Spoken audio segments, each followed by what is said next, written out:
Syria में तख्ता पलट के बाद मिडिल ईस्ट में संकट गहरा गया है। सीरिया से असद की सरकार गिरने का सबसे बड़ा झटका ईरान को लगा है।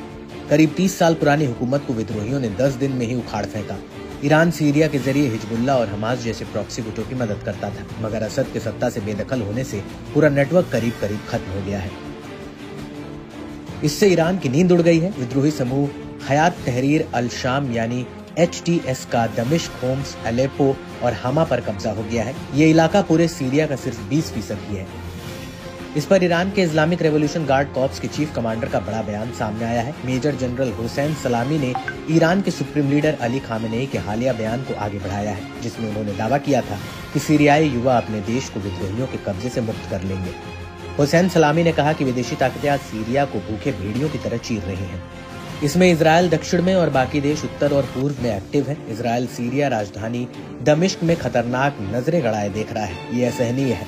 हमें मजबूत रहना चाहिए, जैसे ईरान के सुप्रीम लीडर ने कहा कि सीरिया को उसके मजबूत और अनुभवी युवाओं की ओर से आजाद किया जाएगा। बता दें कि IRGC कमांडर ने अली खामेनेई के हालिया बयान का जिक्र किया, जिसमें उन्होंने कहा कि सीरियाई युवा उठ खड़े होंगे, विरोध करेंगे, बलिदान देंगे और इराक की तरह हालात पर काबू पा लेंगे। सीरिया के कब्जे वाले इलाकों को जोशीले सीरियाई युवाओं की ओर से आजाद कराया जाएगा। इसमें कोई शक नहीं है कि ऐसा होगा। अमेरिका का पैर जमाना भी लंबे समय तक जारी रहेगा। अमेरिका को भी प्रतिरोध मोर्चे की ओर से इलाके से बाहर निकाल दिया जाएगा। सलामी यही नहीं रुके, उन्होंने चेतावनी दी कि इजरायलियों को सीरिया में अपने अवैध कामों के लिए भारी कीमत चुकानी पड़ेगी। उन्हें इस भूमि में दफनाया जाएगा, मगर इसके लिए कुछ समय की जरूरत होगी। मालूम हो, बीते दिनों IRGC कमांडर ने कहा था कि सीरिया में अपने सहयोगी असद सरकार के तख्ता पलट के बाद ईरान कमजोर नहीं हुआ है।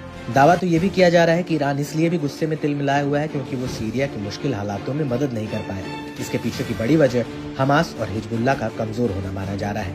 एक्सपर्ट्स की माने तो नेतन्याहू ने 14 महीनों में ही तेहरान की 45 साल पुरानी योजना को पलट दिया, जिसकी खींच अब ईरान की ओर से साफ तौर पर झलक रही है। उसके नेता और अधिकारी इसके पीछे सीधे इजरायल को जिम्मेवार ठहरा रहे हैं।